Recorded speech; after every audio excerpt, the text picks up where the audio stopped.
Hello guys, this is your friend Naruto Audio Fanfics and we are back with a new fanfic.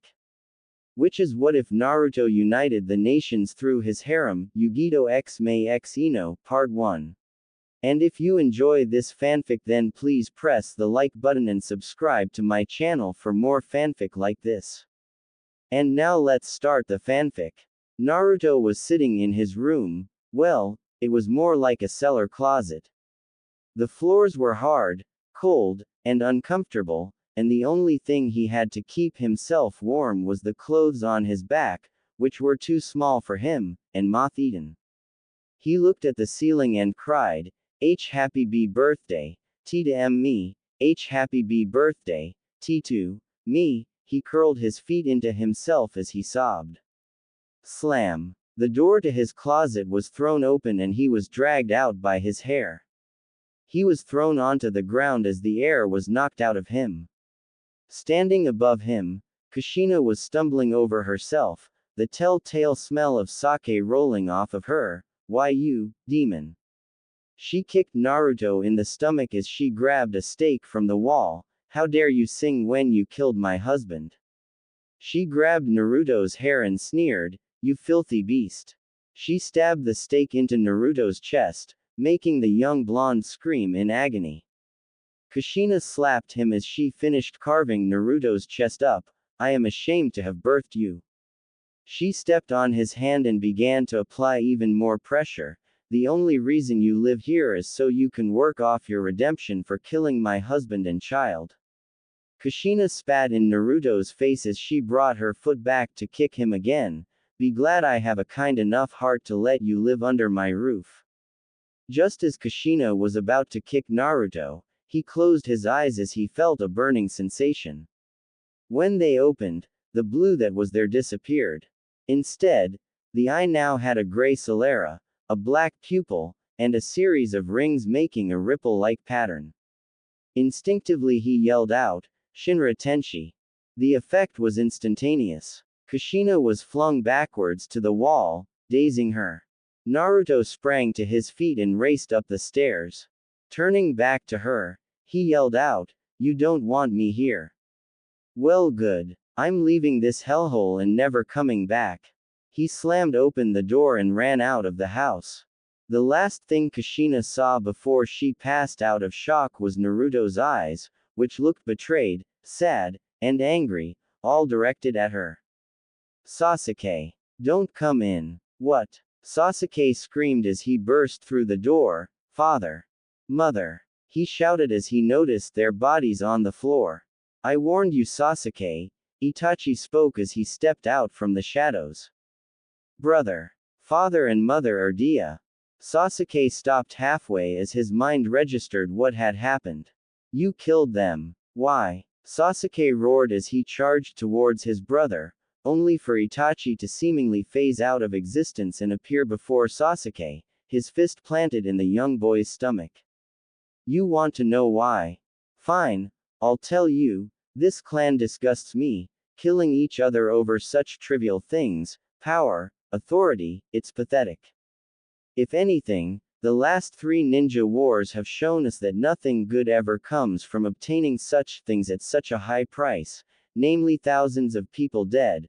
But this doesn't seem to matter to a clan as fickle as ours. They were planning a coup to take over Konoha, and destroy everything so many people died for. Itachi angrily proclaimed. Sasuke collapsed on the ground, being violently sick, before running to the door. Don't kill me please, he screamed. Itachi calmly walked up to the boy, grabbing hold of his shirt and turning him around to face him. Before, surprisingly, smiling at him and telling him, I'm not going to kill you Sasuke, you knew nothing of this, I had hoped I'd be able to make it away without confronting you, I'm leaving the village, to join a group that wants to bring peace to the world, I refuse to stay here. There are only a select few people who I respect in this village, who they are is information I'm not ready to divulge to you yet. Become strong little brother. And when you feel ready, leave the village, I will find you and we shall talk again. Goodbye. I'm sorry. With that, Itachi struck Sasuke once more in the stomach, causing the boy to topple over unconscious. Itachi was already gone before his body had reached the floor. Streets of Konoha. Itachi was currently sprinting along the rooftops of Konoha. It should only take another 2 minutes for me to reach the gate, then I can. He was shook from his thoughts when an enormous chakra spike radiated around the area. What on earth was that? He decided to trace the chakra back to where it had first come from. He looked down from his vantage point. Haha, take that demon. One of the villagers screamed as they kicked him square in the chest, easily winding him. Naruto had stayed silent throughout the entire ordeal, deciding not to give them any satisfaction. He noticed they parted as a man came forward with an iron pipe in his hands. His eyes widened as he realized the man was going to use it on him. The man stepped forward with a smile on his face, and was about to bring the pipe down onto Naruto's legs when he felt something throw him back. His eyes widened as he coughed up blood, feeling his ribs shatter inside his chest. As he was flung back and into a wall, he looked up briefly to notice the entire group he was with had also been launched backwards. There were corpses everywhere, their arms and legs snapped in grotesque ways. He died a moment later. Itachi, who had been watching the ordeal, was about to intervene when he saw the man raise the pipe above his head. When he suddenly felt himself being pushed backwards by an unknown force, he had recovered quickly and gone down to street level to survey the carnage. He was shocked by what he saw. A small crater laid in the center of the street with Naruto lying in it, looking around dumbstruck by what had just happened. Itachi walked over to the boy. Naruto-kun, are you alright? Itachi was about to ask him if he was alright when he caught sight of the boy's eyes. What is this? This is impossible, he thought. That ripple-like pattern, I've read stories about it from scrolls in the library. I thought it was a myth. They were supposedly possessed by the Raikudo Sennin, god of shinobi. The Rinnegan. This boy, who exactly is he? Itachi was shocked by this new discovery. Naruto looked around. His vision was strange. He could see chakra, or at least that's what he thought it was. If he focused enough, he could see behind him. He noticed there was someone standing in front of him and he held his hands up to defend himself. Please don't hit me again. He had finally cracked, seeing what he'd just done. Itachi smiled at the boy. Naruto-kun, I'm not going to hurt you. I have a feeling the people who you killed families might though. Itachi thought about what he was going to ask the boy next and wondered if it was okay. He's got the eyes of God. I'm sure they'll let him join. He's not welcome here in this village anyway, ignorant fools. I'm leaving the village. Would you like to join me, Naruto-kun? Itachi asked. To say the least, Naruto was shocked by what this man was asking him. He was also curious as to how he knew his name, but that would come later. He thought about what the man offered. Leaving the village. I'm not exactly welcome here, but still. What about Kakashi, Ji-san and Ero Sennin? I don't want to leave them. Naruto thought. Will I be able to come back and visit? Naruto innocently asked. Itachi smiled at the boy. I'm sure in a few years' time, you'll be back, he answered. Alright, should I get anything from my apartment before we leave? Naruto asked. Any food you wish to take, we'll be eating on the move, so nothing heavy. You will speak to no one. If you do encounter anyone, ignore them and keep running. I'll give you 10 minutes, meet me at the north gate. Itachi told him. Naruto simply nodded before sprinting back to his apartment. Luckily for him, he didn't encounter a soul. He quickly packed various snacks and a change of clothes before leaving the key on the table and closing the door behind him. At the north gate, Itachi was standing there, waiting for Naruto. He knew the boy would come, and his hopes were confirmed when Naruto came running around the corner. He skidded to a halt in front of him.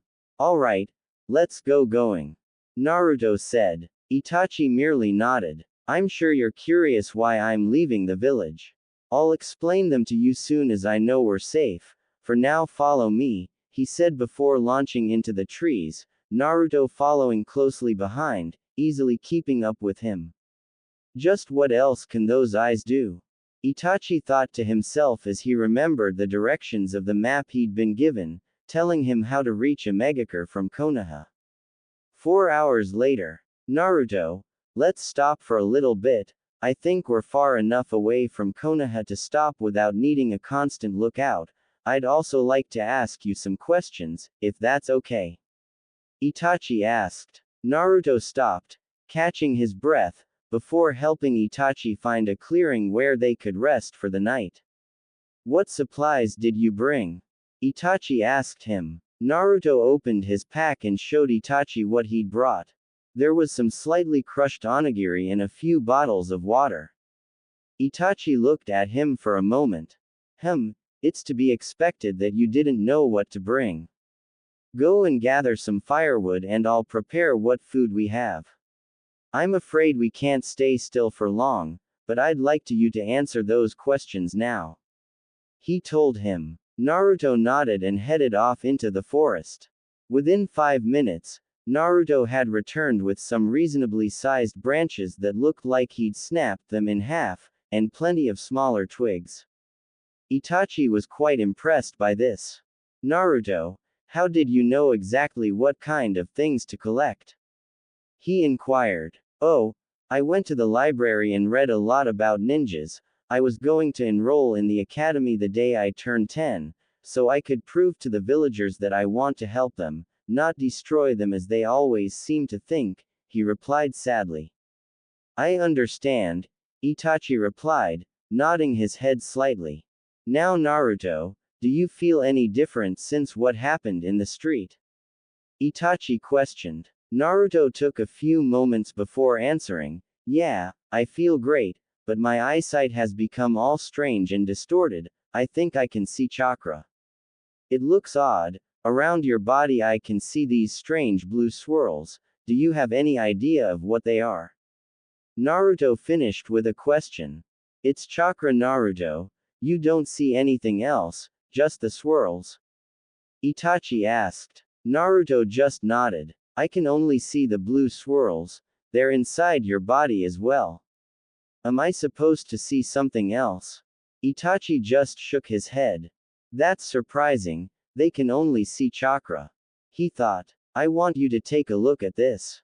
Itachi said as he handed Naruto his forehead protector.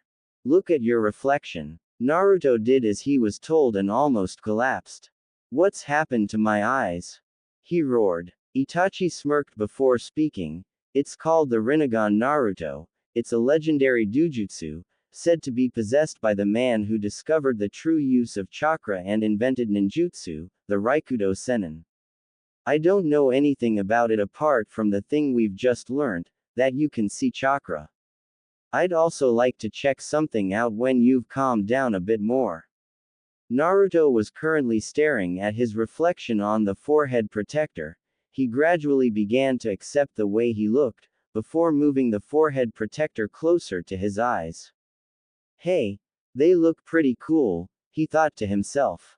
Right, let me get this straight, I have a legendary dujutsu, called the Rinnegan.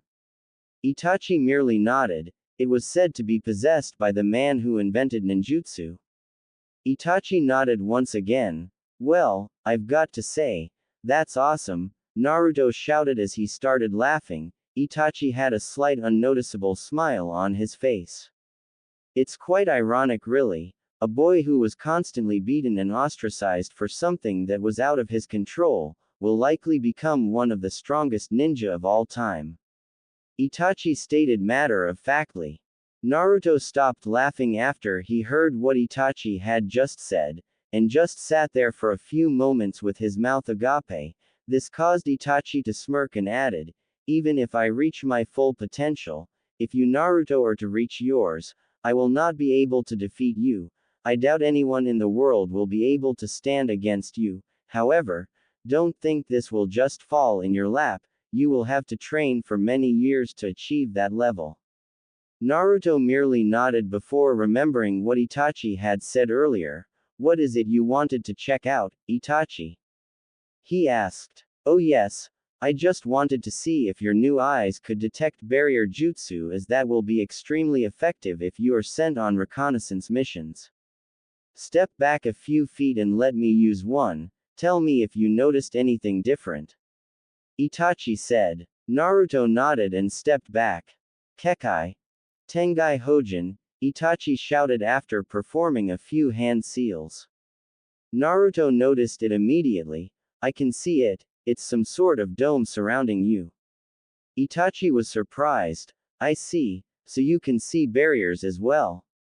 That's interesting. Naruto just smiled before sitting down again. Oh yay, Itachi, why were you leaving the village? Naruto asked. Naruto noticed Itachi flinch at the question before he settled down on a log, and gave his answer. I wiped out the Uchiha clan, he replied simply. Naruto was shocked at this, not expecting such a blunt answer. They were planning a coup, and were attempting to take over Konoha. If they went ahead and did that, other countries would most likely get involved and attack Konoha without warning or repercussion. You haven't seen war, you don't know what it's like to see hundreds of people dead around you, it's terrifying. I did what I had to prevent a disaster. Itachi told them. I did, however, leave my younger brother Sasuke alive. He will join the organization we're going to when he feels he is ready. He knows of the coup, it'll be up to him whether or not he accepts it. If he doesn't and decides to hunt me down, I'll kill him. He added before beginning to pack up his supplies and putting out the fire. Come, we have at least another day of traveling ahead of us, we've wasted enough time as it is. Itachi said as he slung his backpack over his shoulders. He quickly stamped out the fire, spreading dirt over where it had been. They're sure to notice this, but we have, at least, an 8-hour lead. Itachi thought. Naruto nodded before standing up and dusting himself down. Within moments Itachi had launched into the trees, with Naruto fresh on his trail. The next morning, in Konoha. Hokage-sama, something terrible has happened. A Chunin rushed into his office. Yes, I already know about the Uchiha massacre. I also know that he's taken Uzumaki Naruto with him. Leave me, Hiruzen replied without even turning toward the person who'd entered his office. Huh, so it's true then, a voice from outside the window called out. Yes. Apparently the villagers decided to attack Naruto yesterday evening. Naruto killed them and joined Itachi. Hiruzen answered the voice. Jiraiya then jumped up and landed on the windowsill. He killed them, you say? Was it the Kyuubi? He asked Hiruzen. Hiruzen shook his head. No, they were killed by some kind of technique I've never seen before. It seemed like their organs were pushed back. The force must have been immense since all of their ribcages are shattered and there are several bodies with severely broken bones. Jiraiya's ears perked up at this. I see. Would you mind if I had a look at the bodies? That description reminded me of something I've seen once before. Jiraiya asked. Hiruzen merely nodded his head, before handing Jiraiya an access pass to the hospital morgue. I'll speak to you about it later. Jiraiya said before jumping out of the window and making his way towards the hospital. Morgue. This is exactly the same as before. The bruising on the chest, the organs scattered around the chest cavity like someone's taken them all out and put them back in however they please. Well, Uzumaki Naruto, you certainly are an interesting child. I look forward to our next meeting. Jiraiya said to himself as he walked out of the hospital, heading towards the Hokage Tower to report his findings. Hospital. Meanwhile, in a private room, Uchiha Sasuke was lying in his bed thinking about his brother had said, they were planning a coup. Why would they do something like that? We were the strongest clan in Konoha. Now that I think about it, father had been acting rather distant lately, and Itachi was acting strange as well. Itachi, He theoretically saved my life. I need to think about this more. He sighed before lying down and dozing off. Near a megacure. Okay, we're nearly there, Itachi spoke. He could barely be heard over the sound of the pouring rain. The sooner we get there, the better, Naruto grumbled. A megacure. A voice shouted out. What is it? A gentle female voice asked. Itachi has arrived, but it seems he's brought someone else along with him. Their chakra is almost double mine. The voice replied. What? How is that possible? The female voice asked worriedly. I don't know, Conan. Go and meet Itachi. It seems they all entered the village at the same time, so once you find him, I'm sure you'll encounter the other two. The voice told her. Hi, Nagato. Conan replied. Be careful, he warned as she was making her way out. She merely nodded. Entrance to a megacure. Halt. What is your business here? The gate guard questioned. My name is Uchiha Itachi. This boy here is my traveling companion. We seek entry into your village. Our reasons are our own. Itachi replied. You will state your reasons for being here, or you will be treated as an intruder. The gate guard had already raised a kunai to defend himself. Stand down, Masuyo, leave them to me. A woman had appeared behind him. Konan-sama, I will do as you say. Forgive me. He bowed his head quickly before returning back to his post. My name is Conan. I am an emissary for the leader of this village. State your business. Conan told them firmly. My name is Uchiha Itachi. Your leader is expecting me. These two people here are my traveling companions, and I request they be allowed in as well. Itachi told her. Conan knew of Itachi's arrival. She just had to confirm it was him. She then took a glance at the other boy. He had his head turned around as he was looking around the village. She could feel power radiating off him. She cleared her throat to gain his attention. He turned towards her and she froze on the spot. What? This cannot be. He's got the same eyes as Nagato. I see. This is the chakra he was talking about. He'll be a worthy addition to Akatsuki, perhaps even stronger than Nagato. She thought to herself. He grinned at her and said, Hey, my name's Uzumaki Naruto, nice to meet you. She suddenly felt a faint smile tug at her lips, before she pushed it to the back of her mind and dropped back into her serious demeanor. Hi, now come with me, I'm sure our leader will want to meet and greet you both personally. She stated. She nodded to Masuyo, and he responded, allowing the three of them passage and recording their names within the journal on the desk in front of him. They walked through the gates into the city of Megacure itself. All three of them were taken aback by how the city looked, although only two of them showed a surprised look upon their faces. Itachi remained stoic as ever. Whoa, this place is amazing, Naruto spoke, voice filled with awe as he glanced upwards, his sight filled with towering skyscrapers. It was at this time, Naruto had cast his gaze upon Conan, and noticed what she was wearing. Hey, Conan-san, I like your cloak, he said. She just carried on walking. Neither of them could see the faint smile on her face. They continued on through the city, with Naruto making stupid remarks almost constantly throughout the short journey.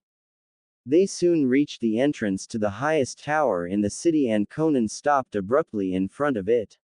She turned and spoke to the two of them. We're here, through this door lies your future, are you willing to proceed? She was surprised by how quickly Naruto responded. Satisfied, she gathered some chakra into her hand, and placed it across the barrier in front of the door. Once the barrier had finished dispersing, the doors opened themselves and they stepped inside. They walked into a strange foyer. Noticing there was no one there, they passed through it and walked up the stairway on the other side. Reaching the top of the stairs, they stepped out onto a balcony, noticing a figure standing in front of them, leaning over the balcony railing, observing the village. Greetings Itachi, I see you've decided to join us after all. The man spoke. Itachi replied with a swift, "Hi. But it seems you've brought someone unexpected." He said. "Hey!" Naruto shouted out, only for Itachi to grab his shoulder, turning him around to face him and shaking his head. Naruto soon quietened down. "He will be a powerful ally, that I can assure you." Itachi replied. "Yes, I can sense that boy's chakra. It's stronger than any I've ever felt before, even my own." He continued whilst still looking out across the village. "But have you ever felt pain before? Do you know what it's like to feel like the whole world is against you, having everything you've ever loved brutally torn away from you, in front of your very eyes?" He asked. This time he turned around. "Do you know what it's like T?" He stopped dead as he opened his eyes and caught sight of Naruto. Quote. "What? This cannot be." He spoke quietly. "Hey, your eyes look like mine." Naruto shouted. "This boy, his eyes are the same as mine, yet he possesses almost twice my chakra. This is impossible, yet I'm staring right at him." Nagato thought to himself. "What is your name, boy?" He asked him. "Uzumaki Naruto." Naruto replied. "I see." He thought about what he was about to say for a moment. "Very well, Konan, take him to an empty room, I shall be along once I've conversed with Itachi," he said. Konan merely nodded while gesturing for Naruto to follow her. Itachi nodded once before speaking. "You should know something else. He's the Jinchuriki of the Kyuubi." This caused Pain to freeze before turning to Itachi, gesturing for him to continue, "But as I'm sure you've noticed, his chakra pathways haven't adapted to the Kyuubi's chakra. It seems to me that the Rinnegan has suppressed its influence. You could theoretically remove the Kyuubi from him, without killing him in the process, as his body doesn't rely on it." Itachi continued. As for Pain, he was beaten daily in Konoha, his apartment needlessly vandalized. There were a select few who appreciated him, I'm sure you know of them. It was Sarutobi Hiruzen, Hitaki Kakashi and Jiraiya. The rest of the village is most likely celebrating his departure. Itachi finished. "I see," Pain replied. "He will be a fine ninja. I will have to oversee his training here though. The Rinnegan will crush him if he's not prepared for it. I shall introduce him and yourself to the rest of the members tomorrow. I have a plan that will require all of you." He stopped, seemingly thinking. He turned back to face Itachi before continuing. "Now, I'm sure you'd like to get some rest from your journey. Konoha will never think to look here, so you're safe for the time being." Pain spoke. Itachi merely nodded before following him out of the room. They soon reached a door.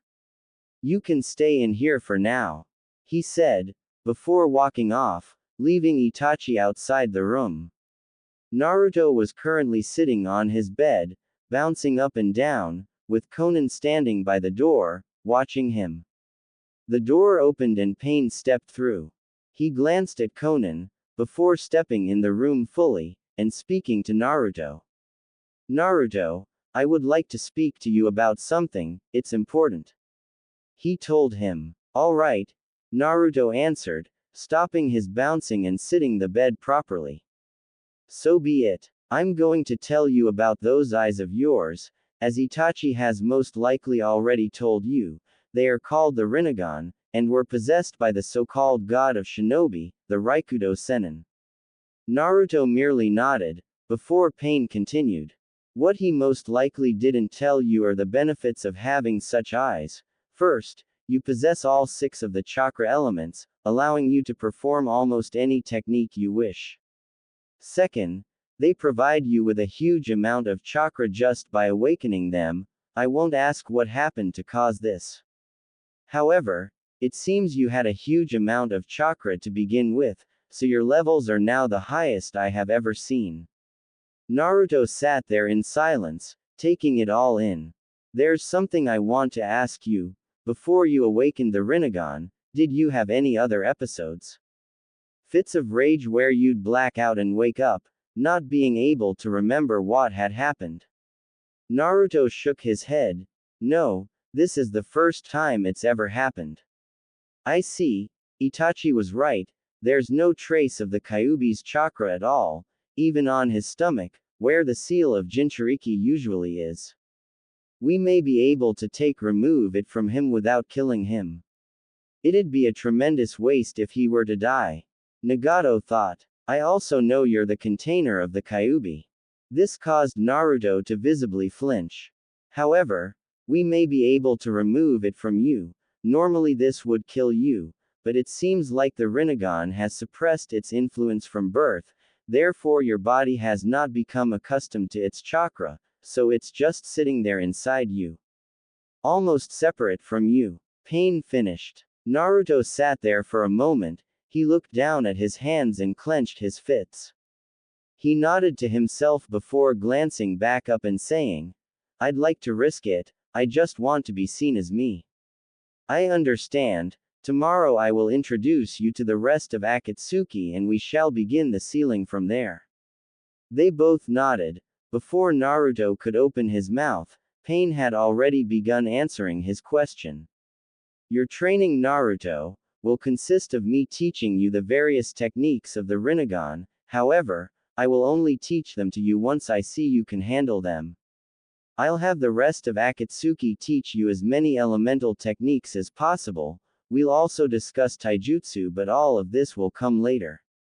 For now, I'm sure you'd like to rest. Come Konan. Naruto merely nodded before Pain and Konan left the room, leaving him alone. Naruto merely laid back on his bed before saying to himself. Well, that was some birthday. Naruto was currently sitting in a meditative position in the center of an enormous statue, two giant hands to the left and right of him, behind him a face with an unsettling expression, one of extreme pain, with a blindfold covering its eyes. There were 9 eye holes on it, he noticed, all of them shut. As the essence of the Kyuubi was pulled from his stomach, he felt a bit strange. Surprisingly, there was no pain, he was slowly becoming tired however. He thought about his introduction to the group earlier in that day. Flashback. Naruto was woken up by a swift knocking on their door. 5 minutes later, he emerged to see Pain, Konan and Itachi waiting for them. Naruto noticed Itachi was already wearing an Akatsuki cloak. Hey, when do I get one of those cloaks? Naruto asked. When I deem you strong enough. Pain replied simply. Now follow us, we're going to introduce you to the rest of the organization. Naruto merely nodded before following the others down a staircase. They all stopped in front of a door before Pain pushed it open and entered. Naruto noticed 5 figures in front of them, seemingly involved in light conversation with each other. As they stepped forward, they stopped their conversations and turned to look at them. We have one new member and another promising recruit. Pain announced to the gathered individuals. Itachi, you will be partnered with Kisame. Itachi and Kisame merely nodded. This here is Uzumaki Naruto. Naruto is the Jinchuriki of the Kyuubi. We're going to extract it shortly. We believe that because he possesses the same eyes as me, the Rinnegan, the Kyuubi has been suppressed, thus we can extract it from his body without killing him. After that has been performed, I want you all to train him in various elemental techniques. I will be training him in the use of the Rinnegan's abilities. Pain finished speaking. Naruto, who was feeling rather uncomfortable, merely stepped forward and bowed, causing Kisame to laugh out loud. Haha, you don't have to be so formal, kid. This comment caused Naruto to look up, grin and rub the back of his head sheepishly. Kisame grinned before introducing himself. I'm Hoshigaki Kisame. This sinister-looking fellow to my right is Orochimaru. Orochimaru remained impassive towards Naruto, instead keeping his eyes focused on Itachi. Uchiha Itachi, this is a perfect opportunity. I'd consider using Naruto-kun here for my next body, but if his eyes can suppress the Kyuubi, I stand no chance. Orochimaru thought. ending with a grim expression on his face. Anyway, the guy standing next to him is Sasori. He's Orochimaru's partner. Apparently they make a good team, but I've yet to see it. Kisame joked, earning a snort from Sasori and a glare from Orochimaru. Kisame chuckled before continuing with his self-imposed introduction. This man here, he pointed to Kakuzu, his name is Kakuzu, you do well not to get on his bad side, or he'll most likely kill you. On the bright side though, he's probably the one who can teach you the most about the elements. There's one more of us, but I think he's out on an assignment at the moment. I'm sure you'll recognize him when you see him. His name is Zetsu. Kisame finished. Naruto merely bowed once more, before Pain caught everyone's attention with a single hand seal. The genjutsu surrounding the room was suddenly dispelled, revealing a large cavern, a grotesque statue in the center of it. A blindfolded face and upper torso were coming out of the ground, an expression of pain across the face, whilst two hands sprouted on the sides, chains linking the wrists together. Naruto gasped at the sight of it, before Pain spoke up. Naruto, we're going to seal the Kyuubi now. If you would like to go and sit in the center of that circle there. He pointed to a small circle on the floor. Naruto nodded and went to sit down. The rest of the group shunshined up onto their designated fingers. Let's begin the sealing, Pain told them, each of them forming the ram seal. Naruto suddenly felt very odd. Flashback end. Naruto decided to give into unconsciousness, leaving him lying on the ground with the red chakra flowing out of him. 3 days later. Konan, check him, Pain ordered. Konan shunshined down from her finger, and landed next to Naruto. Pressing her index and middle fingers against her neck, she looked up to Pain and nodded before saying, it worked, he's still alive, although he'll most likely need a lot of rest. How the hell is he still alive? This is the work of the Shinigami and a seal of a master. Could it be because of some imperfection that allowed him to survive? We took a gamble and it somehow paid off, I can't believe it. Nagato thought, before regaining his composure. So be it, Pain said before shunshining down next to Naruto.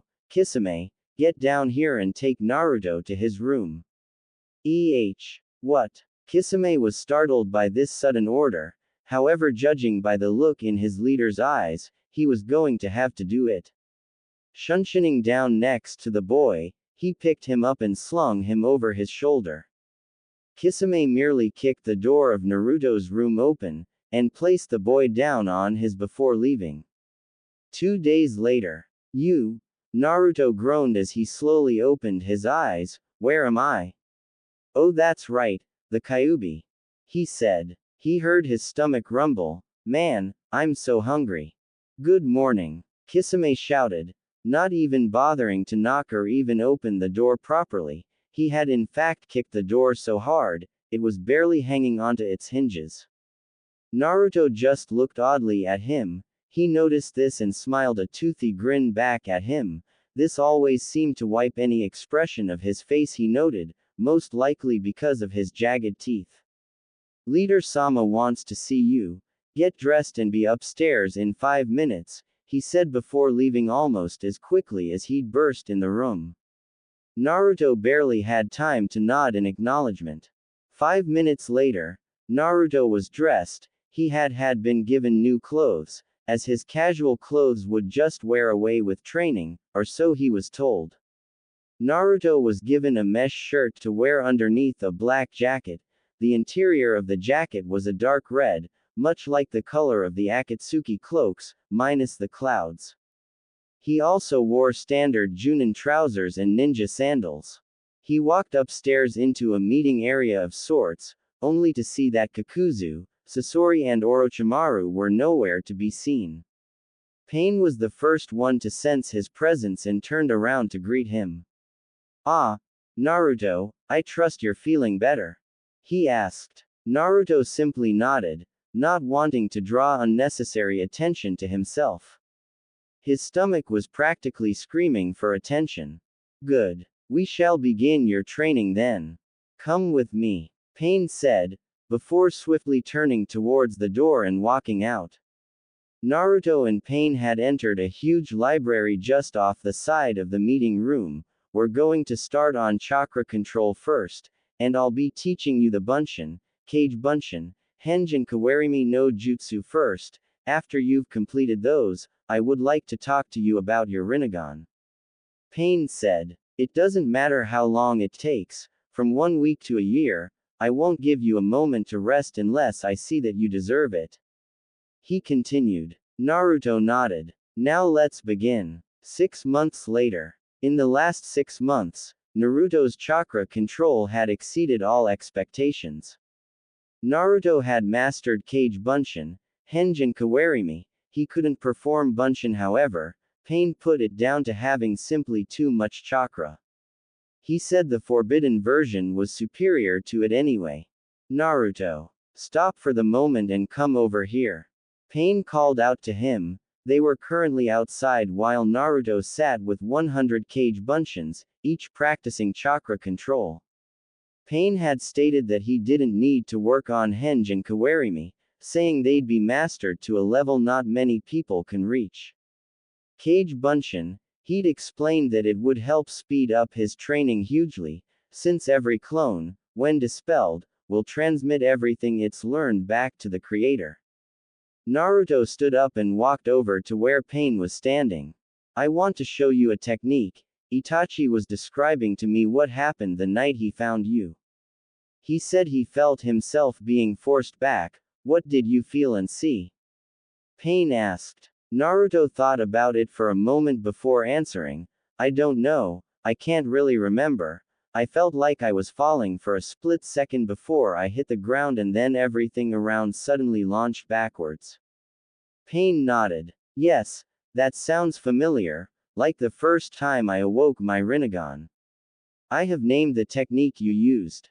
Naruto looked on excitedly. It's called Shinra Tensei, Divine Judgment. It's something only users of the Rinnegan can use, even the Sharingan cannot copy this technique.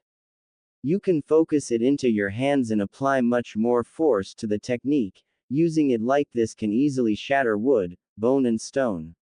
It can also be used on a much larger scale. You should never use that unless completely necessary, as it will shorten your lifespan. Naruto nodded, taking it all in. There's one other drawback to the technique. Once you've used it, it can't be used again for the next 5 seconds. I will demonstrate it now. Step back. Naruto did as he told and watched as Pain moved to stand in front of the closest building. He held out his arm and spoke, Shinra Tensei. Naruto's eyes widened as he watched a large hole appear in the side of building accompanied by a thunderous bang. Now you try it. Just hold out your arm, focus chakra to your eyes in the palm of your hand and release when you think it's strong enough. The more chakra you focus onto your palm, the stronger the technique will be. There's another thing I'd like to mention. You don't have to be looking at the target, just focus chakra to your eyes and palm and think about forcing something away. Pain explained. Naruto nodded, before moving in front of the building. You don't have to call out the name. Pain added. Naruto merely nodded once again. He stared forward at the wall, held out his arm focusing just enough chakra. He released the technique only for another hole to appear in the wall. Pain looked on, impressed. The hole itself was only a bit smaller than the one he himself had made. Good. Now you can't use Kage Bunshin to practice this technique, so I suggest you forego perfecting your chakra control. It's easily already low Junin level, so just focus on Shinra Tensei, until I see fit that you've advanced enough to move on to the next stage of your training. Pain said, getting a nod from Naruto before he shunned out of the area. As soon as Pain had left, Naruto burst out into a wide grin. 6 months later. Naruto had been training extremely hard for the past 6 months. He was constantly practicing Shinra Tensei. He'd almost perfected it according to Pain, however he wouldn't let him try the larger version. Naruto had been decided to explore a megacure in his rather limited free time. He'd discovered they had a fantastic ramen stand, not quite Ichiraku but still impressive, according to his standards anyway. He was also happy that none of the villagers ever glared at him or called him names. Everywhere he looked there were kind smiles. He liked it here. Today, Naruto was exploring the upper floor of the city. He'd found a blacksmith's and decided to take a look around. He entered the shop to find various weapons hanging on the walls, some of which he'd never seen before. What the hell is that? A scythe? What kind of ninja uses that? Naruto thought to himself. He was busy looking around when a stocky-looking man appeared from the back. "Ah, good day, young sir. What may I interest you in?" he asked. Naruto jumped when heard the man's loud voice and turned around to greet him. His eyes are a little strange, must be a ninja. Katsuo thought. Hi, my name's Naruto, I'm just looking around, do you have any kunai or shuriken? Naruto asked. Ahaha, of course Naruto, you may call me Katsuo. The blacksmith roared. Here, I shall show you. He stepped out from behind the counter and walked over to the other side of the shop. I've not seen you around here before. Katsuo said. I've been here for over a year, but I've been training as a ninja so I've been busy. Naruto responded. I see, well take a look around, if you need anything I'll be in the back. Katsuo said, walking off. Naruto stood there for a moment, eyeing each piece of equipment equally. He eventually picked up a small custom kunai. He noticed it didn't have a finger grip at the end, it was just flat, the blade was also thinner than average kunai. He tossed it between his hands, measuring the weight.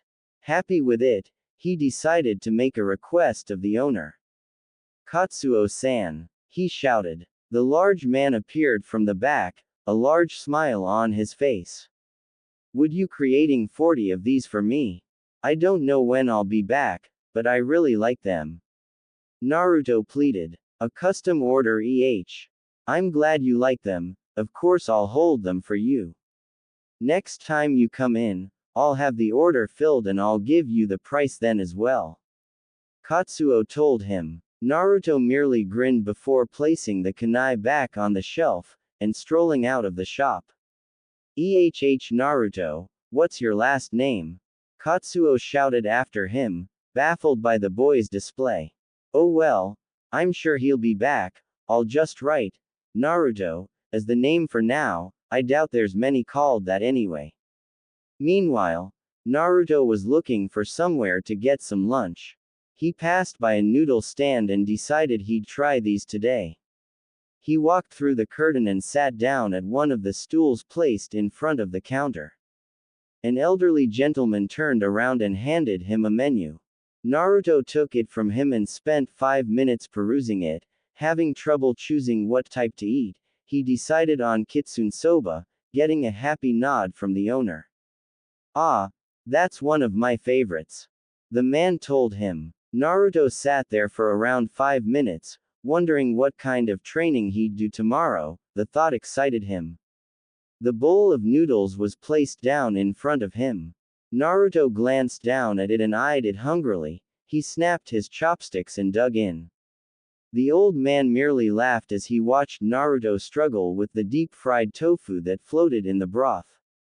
Naruto eventually managed to finish his meal, paying the owner and leaving the stand. He decided to head back to the complex. Even though it was his day off, he figured it wouldn't hurt to train some more. Naruto spent the rest of his day sparring with his clones and practicing his chakra control. At around 9:30 in the evening he dragged himself to bed. He opened the door to his room and collapsed onto his bed, sleep taking him almost immediately. Naruto had been woken by Konan in the morning. She waited outside the door for him to get dressed. He appeared about 2 minutes later and followed her down into the main meeting room. Naruto walked into the room and noticed Pain, the chakra signature next to him. However, he recognized, but just couldn't put a name to it. Naruto, come here. Pain beckoned him over. You've been introduced to Orochimaru once before. I'm going to have him teach you various earth and wind element techniques. He said. Naruto just nodded. Well, Naruto-kun, shall we begin? Orochimaru asked him, a smirk placed on his lips. Naruto looked at him for a moment, before breaking out into a grin and saying, yay. Naruto followed Orochimaru outside into one of the various training grounds behind the complex. It was raining quite heavily as they stood in the center of the training ground.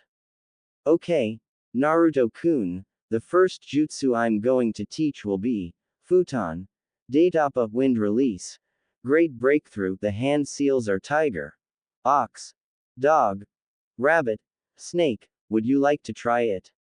Orochimaru explained. Naruto merely nodded, before flying through the hand seals, surprising Orochimaru at his speed, before shouting, Futon, Datapa, and producing a huge blast of wind, carving a crater into the ground and slamming into the wall, causing a large crack to appear down it. That was very impressive, Naruto-kun. You might need to tone down the amount of chakra you put into the jutsu, however. Orochimaru told him. Naruto looked at him, confused, but I didn't put much chakra into that attack at all. Orochimaru was, to say the least, shocked. This boy, who on earth is he? He thought to himself. Well, Naruto-kun, I'd like you to perfect that jutsu over the next few days. I shall then return and show you a defensive ninjutsu. Orochimaru then performed the ram seal before disappearing in a cloud of smoke. Fancy idiot, Naruto thought. I may as well see what the technique is like when I imbue it with even more chakra. A thunderous bang was heard, and Kisame, being the only member in the complex, quickly ran outside to see what it was. He wasn't that surprised to find an enormous crater with Naruto lying at the bottom, the training ground completely destroyed. Oi, Naruto! Kisame shouted. Naruto merely shifted his eyes towards him. Maybe you shouldn't use that technique much. Naruto merely laughed, before standing up and climbing out of the crater. I don't think there's much else I can do with that technique anymore. I'll just go and practice my chakra control, he told Kisame, before calmly walking back inside like nothing had happened. Kisame turned to look at the crater before shrugging his shoulders and following Naruto inside. When Orochimaru returned, he had been informed of what had happened after he left, and figured he wouldn't berate Naruto for not practicing the technique, considering the amount of damage it had done. He found Naruto sitting on his bed, in a meditative position, so he decided to observe him for a little bit. He was radiating chakra. Orochimaru was fascinated.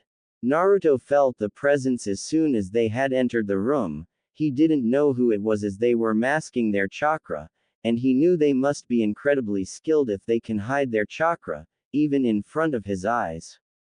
He decided not to wait to find out who it was. His eyes snapped open with his hand already held up. He called out, Shinra Tensei, only to hear a shout of, shit, and a loud crash. He looked around the room, noticing the large hole that was now in his wall. He looked to his right and saw who it had been. Orochimaru was standing there with a smirk on his face.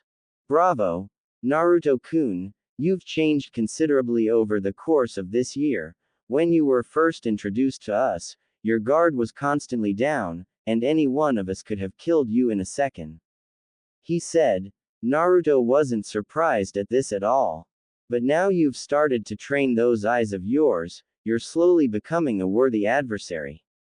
I look forward to the day you are officially introduced into Akatsuki. Orochimaru finished. Naruto just grinned. Your defense is already quite formidable, especially with that Shinra Tensei attack. You could most likely push away plenty of the larger jutsus, however some of them won't be that simple, so I'm going to teach you a jutsu that requires considerable chakra control, which I know you have. Come. Orochimaru stated as he walked out the door. Naruto followed him, sighing at the hole in his wall, knowing he was going to be tasked with fixing it up later. They were in a different training ground this time, after Pain had made Kakuzu fill in the hole with an earth jutsu. Naruto had stayed clear of Kakuzu ever since he'd found out. Okay, Naruto-kun, this is an earth element defense ninjutsu. It's an incredibly versatile jutsu. I will show you an example. It's called Doden. Doryukatsu, Earth Release, Earth Flow Divide. Orochimaru explained. He ran through the seals incredibly quickly, much faster than Naruto had expected, and slammed his hand into the ground, holding it there. Naruto noticed his fingers moving slightly. His mind was taken off this when a large clump of earth began rising up, before splitting in half and then into quarters, before Orochimaru released his hand from the ground and admired his handiwork. Orochimaru smirked at Naruto's odd expression before explaining, there are things called dragon veins flowing underground, and you can manipulate them using that jutsu. You pour your chakra into them, then utilizing perfect chakra control, you can create chasms of any size. The formation of the ground is completely up to you. The seals are rabbit, boar, rat, horse, tiger, snake.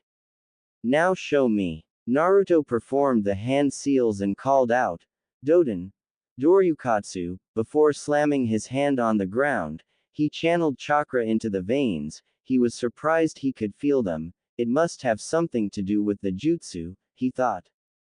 He suddenly lost control and the jutsu failed, resulting in a large earthen pillar to rise out of the ground. He immediately cancelled the jutsu and sighed. Wow, you can't lose concentration or something like that happens he said, more to himself than Orochimaru. Orochimaru just smirked. Yes, you have to be careful. It's best used while you're in a group and need to defend more than one person at once. It can also be used to separate enemy teams apart and destroy their camps before you attack. Orochimaru explained. I'll be back in a week and a half. I want you to have made some noticeable progress when I return. He then left. Throughout the next week and a half, the training ground where Naruto had been training had to be remodeled several times, thanks to Naruto either losing control or funneling too much chakra into the jutsu. The day Orochimaru returned, Naruto had prepared a question to ask him. Hey Orochimaru, he turned towards the boy, who took it as a signal to continue, where do you keep going? Orochimaru merely cracked a smile that sent a chill down Naruto's spine. I've been busy, he said simply, clearly not in the mood for explaining. Kukuku, soon my kinjutsu will be ready and I'll have access to almost every jutsu in the world. I haven't seen Itachi in a while, but next time we meet, I'm sure it will be memorable. Orochimaru thought. Now Naruto-kun, I have a test for you. I'm going to summon 2 snakes. I want you to use the 2 jutsu I have taught you and Kage Bunshin to force them to dismiss themselves. Orochimaru said, lifting up the sleeve on his left arm, before nipping his thumb and smearing the blood across the strange tattoo that covered his forearm. Kuchio's number jutsu. He spoke, causing 2 snakes slightly larger than himself to puff into existence next to him. Kill him, he said simply, before shunshining backwards to observe the battle. Naruto formed the familiar hand seal and created 4 Kage Bunshins. He made 2 of them charge the snakes, while he had the last one cover him, in case one of the snakes got through. He quickly shot through some more hand seals before shouting, Doden, Doryukatsu, and causing a large bank to appear but a few meters away from the snakes. They didn't notice however as they were engaging his first 2 Kage Bunshins. The snakes were too busy fending off kunai strikes to notice the real Naruto jump onto the top of the bank. He launched into the air from the top of the bank, formed some hand seals and shouted, Futon. Daidappa. The huge burst of air destroyed the Kage Bunshins and forced the snakes to the ground. Shallow cuts could be seen all over their skin. As soon as Naruto landed, he pulled out 2 kunai and sprinted towards the snakes, ready to kill them. Orochimaru decided enough was enough, so he manually dispelled the snakes. This boy is far stronger than I give him credit for. His training with Leader Sama must have beaten some tactics into him. It's a shame I won't be able to take his body, he'd make a fine replacement. Kukuku, Itachi's will suit me fine however. Orochimaru thought. Naruto walked over to Orochimaru, who congratulated him on his clever usage of Kage Bunshin to distract the enemy while he focused on the main offense. He handed him 2 scrolls before telling him, "We won't meet each other again, Naruto-kun, goodbye." He performed the ram seal and disappeared in same way he had when they'd first met. What was that all about? Oh well, I'd better check out these scrolls. Naruto thought to himself before he unfurled the first one and read the name of the jutsu. Scroll. Futon. Shinkugyoku. Wind release. Vacuum sphere. This jutsu is ranked A class. This is a short to mid-range jutsu. To perform, form the dog seal. Before taking a deep breath and exhale, you should feel the balls of chakra form inside your mouth. Exhale them rapidly for the best results.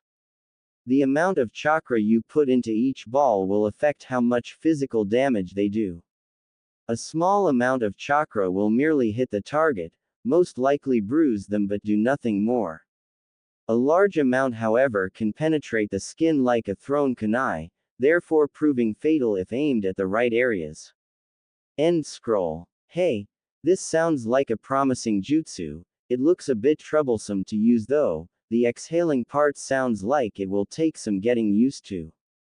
I'll keep that one for later. I'll check the other scroll. Naruto thought. He rolled the first scroll back up and placed into a side pocket of his jacket. He carefully untied the small string keeping the next scroll rolled up, before it fully unfurled in his lap. He picked it up and began to read. Scroll. Futon. Shinkaha. Wind release. Vacuum wave. This jutsu is ranked A class. This is a short to mid-range jutsu. To perform, form the dog seal. Before taking a deep breath, spinning around while you exhale, the chakra will form a blade sharp enough to cut a person in half if enough force is applied. The longer you spin for, the wider the arc, thus reducing the attack power of the jutsu. End scroll. This one looks a little easier to perform than the first. I'll begin practicing them tomorrow.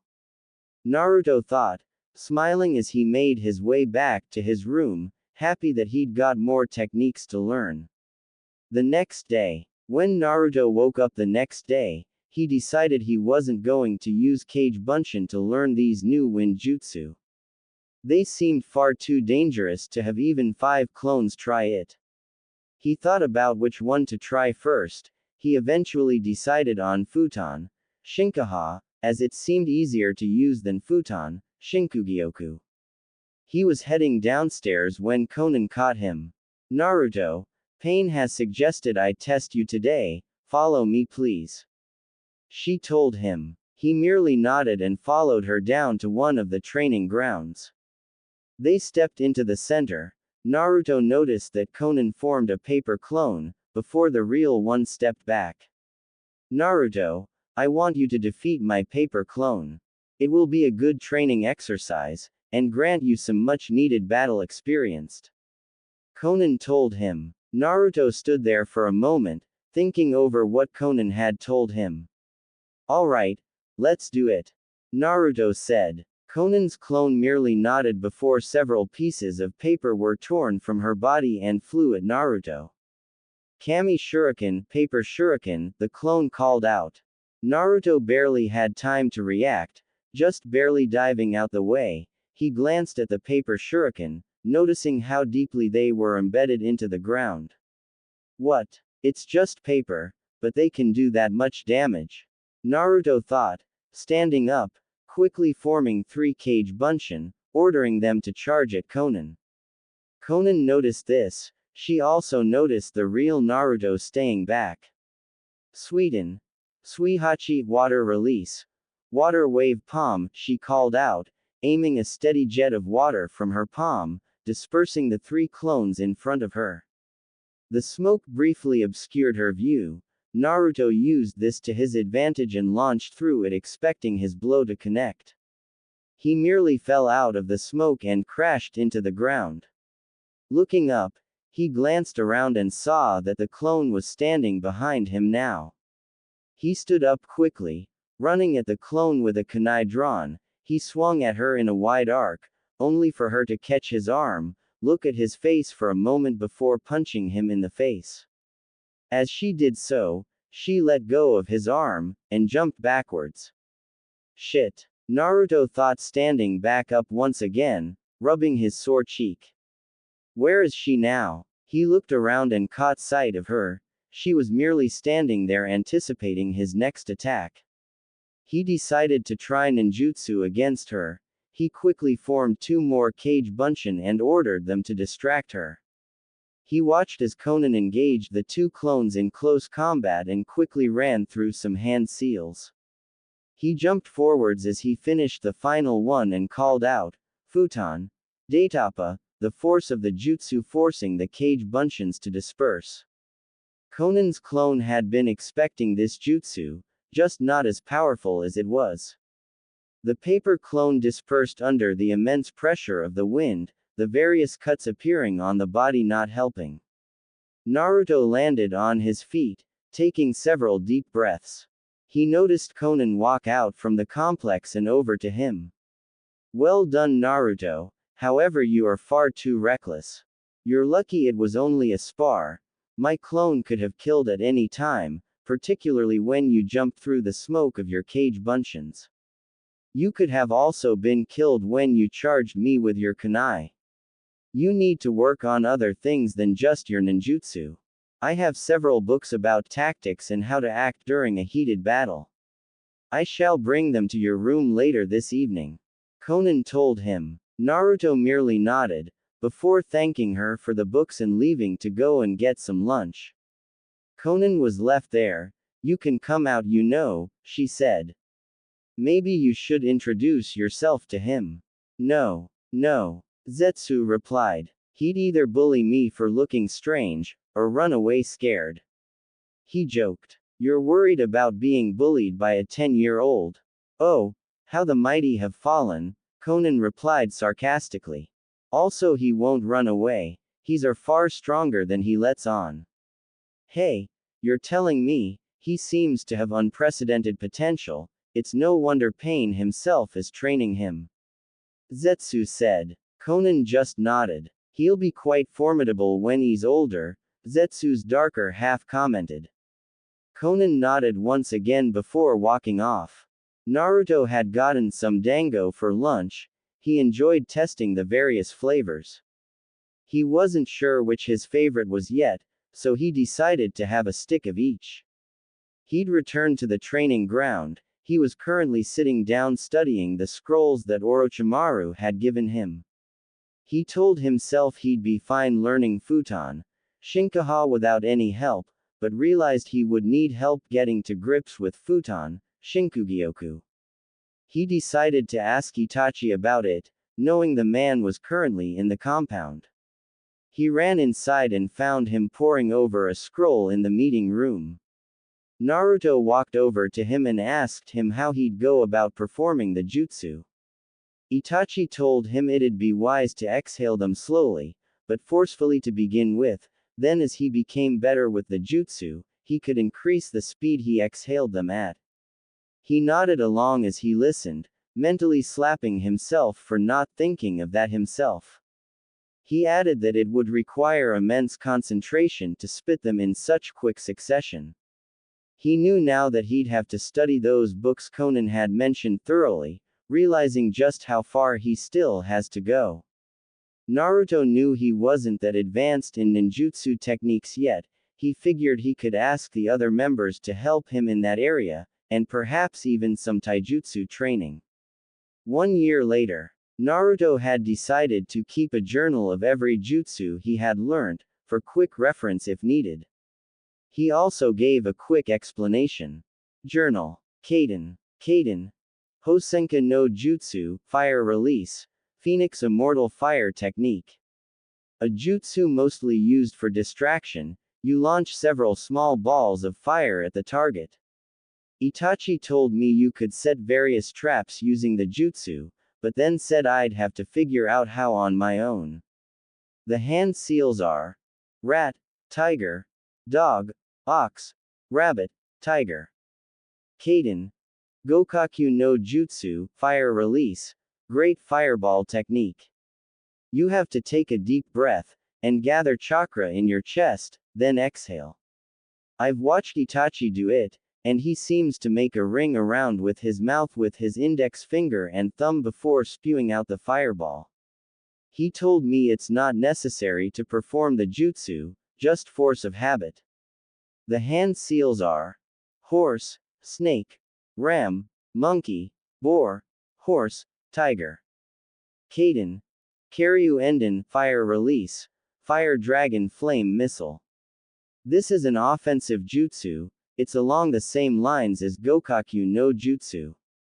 You take a deep breath, and gather chakra in your lungs, before exhaling, however instead of breathing it all out at once like Gokaku no Jutsu, you breathe it out in a steady stream of fire. Itachi told me he'd seen Ji-san, back in Konoha, perform it once. He said it was so ferocious, the flames seemed be white.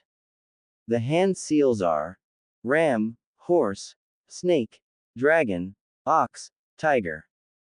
Futon. Daitapa, Wind Release. Great Breakthrough. This is an offensive jutsu, it creates a large blast of wind from where you're standing when you finish the hand seals. It can be devastating if enough chakra is put into the technique. The hand seals are tiger, ox, dog, rabbit, snake. Futon. Shinkaha, Wind Release. Vacuum Wave. After finishing the hand seals, you take a deep breath, and spin your body whilst exhaling. Doing this releases a large blade of wind, capable of cutting through almost anything. I should know, I've accidentally destroyed many things with this jutsu. The hand seals are rat, serpent, horse, dog. Futon. Shinkugyoku, Wind Release. Vacuum Sphere. You only need one hand seal for this jutsu, which is the dog seal. Afterwards you take a deep breath, and exhale rapidly, spitting out balls of wind. The more chakra infused into the attack, the more damage they can do. The most I've ever seen is for one to go through at least 2 walls before the jutsu ended. Raiden. Jaibashi Lightning Release. Electromagnetic Murder. After performing the hand seals, a wave of electricity will appear from the user's hands. This jutsu can vary in power to weakly shocking the target or strong enough to carve through solid rock. The hand seals are boar, ram, snake, horse, dragon. Raiden Cage Bunshin, Lightning Release Shadow Clone. Works the same way as a Cage Bunshin, it can perform jutsu and interact with the environment. If the clone is injured, it will disperse back into its lightning state, electrocuting whatever it was touching at the time. Doden. Doryukatsu, Earth Release. Earth Flow Divide. Orochimaru told me of these things called dragon veins underneath the ground, which, using this jutsu, can be manipulated to gain an edge over the enemy. The hand seals are rabbit, boar, rat, horse, tiger, snake. Doden. Doryuheiki, Earth Release. Earth-style wall. This is a defensive jutsu. After performing the hand seals, you spit mud from your mouth, which will solidify into a shield, to be used against attacks. The hand seals are complicated, but are as follows: tiger with left, ox with right, adjust ox above tiger. Sweden. Suihachi, Water Release. Hand of Waves. This jutsu will produce a fairly powerful jet of water from the palm of your hand.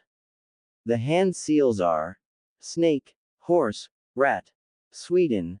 Suiryuden no Jutsu, Water Release, Water Dragon Bullet Technique.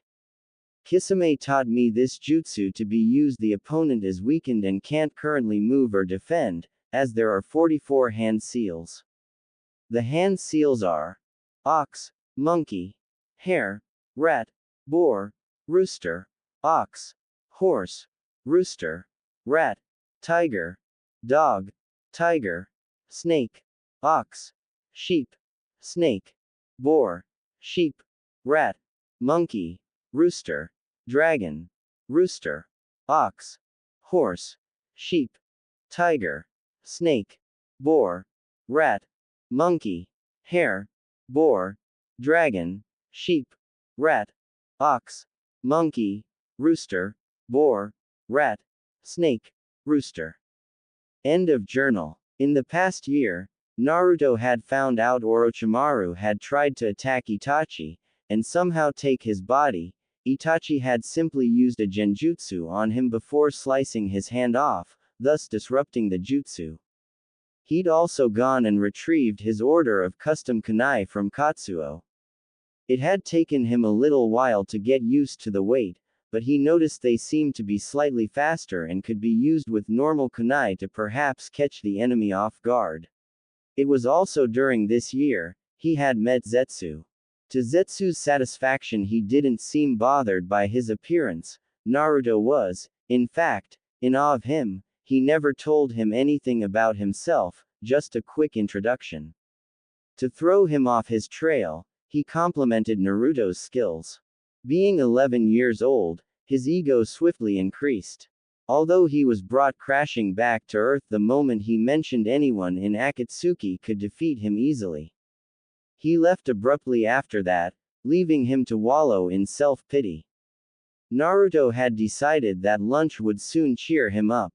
Back to the present, Naruto was currently sitting on his bed, reading a book Konan had given him. It was about the use of tactics in battle. He'd learned a lot from reading these books: distractions, making full use of teammates if you have them, taunts to make the opponent angry thus weakening their resolve, using the environment to your advantage. He'd absorbed it like a sponge, and was now not as cocky or overly dramatic as he had been. In fact, he seemed more at peace, and a lot calmer. There was a knock on his door. He looked up before uttering, "Come in." Konan stepped into the room, and noticed the piles of books stacked in front of his bed. She let a small smile grace her lips, before saying, "Naruto-san, Leader Sama would like to see you in the main meeting room." Naruto looked up from his book, before nodding and smiling kindly at Konan. "Thank you, Konan, I'm on my way," he said as he got off the bed and put his sandals on, before stepping out of the room, and heading in the opposite direction of Konan. He entered the meeting room to find Pain and Kakuzu. He'd gotten some training, if you could call it that, from him during the last year. He'd taught him some Raiden Jutsu. I guess it helps having weird beasts on your back do all the work for you, Naruto thought, before walking over. "Naruto, you already know Kakuzu." Kakuzu merely nodded, acknowledging the boy's presence.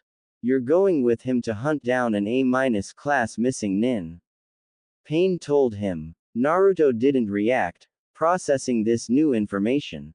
He's been raiding small villages with a bandit gang. His body will fetch a decent price, as you know we need the money. It will also give you much needed battle experience. Yay, but I don't know why we need the money, Naruto added, receiving a blank look from Pain.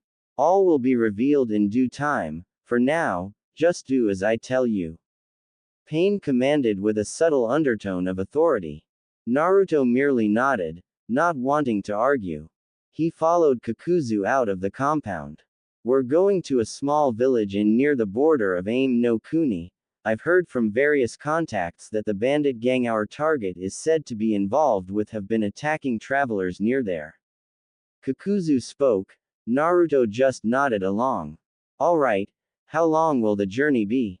Naruto asked. "We'll be moving at my pace, so no more than a day," Kakuzu replied, before breaking out in a run. Naruto had no trouble keeping up, but to travelers, if they had good eyes they would have been able to catch a brief glimpse of black, before it flew past. 8 hours had passed since Naruto and Kakuzu had left a megacure. They had stopped at a dango stand for a bit of rest and something to eat. It was all Naruto's idea, much to Kakuzu's chagrin. He said he could just take a soldier pill, but Naruto had insisted. They soon entered Kohaku village. It was a small village. Naruto noticed that, although it wasn't that late in the day, 4:30 to be precise, everyone was already inside. There was nothing that said anything about the bandits entering the village. Why is everyone inside? Kakuzu questioned, not really expecting an answer. Maybe it's our presence. Naruto said. No one knew we were coming. Let's see if we can find someone. Kakuzu said, before he walked off. They found a small tavern and stepped inside, noticing there was no one in here.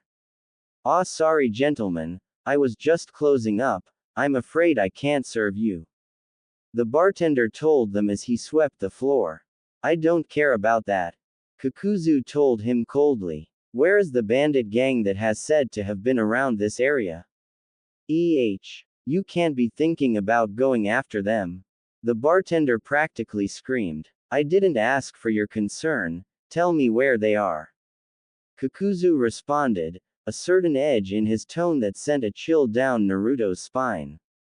"Oh crap, I need to get out of here. If he gets angry, he'll kill anyone close by, regardless of who they are." Naruto thought to himself. "Forgive me, Shinobi-san, they are about 30 minutes to the east of here, there's about 7 of them. 6 of them seem like normal raiders, but their leader is pretty ferocious, I'd be careful of him," the bartender said, before bowing quickly and retreating into the room behind the counter. "Let's go," Kakuzu said, walking out the door and heading in the direction the bartender had pointed them in. They had quickly reached the entrance of the bandit camp, and decided to forego subtlety. "Doden! Doryukatsu!" Naruto shouted out, causing a pillar to shoot out of the ground in the middle of the camp. 6 men soon came out of their tents, screaming various obscenities. "What the is that?" was the one Naruto heard most before all eyes turned to him and Kakuzu. "You take care of this trash.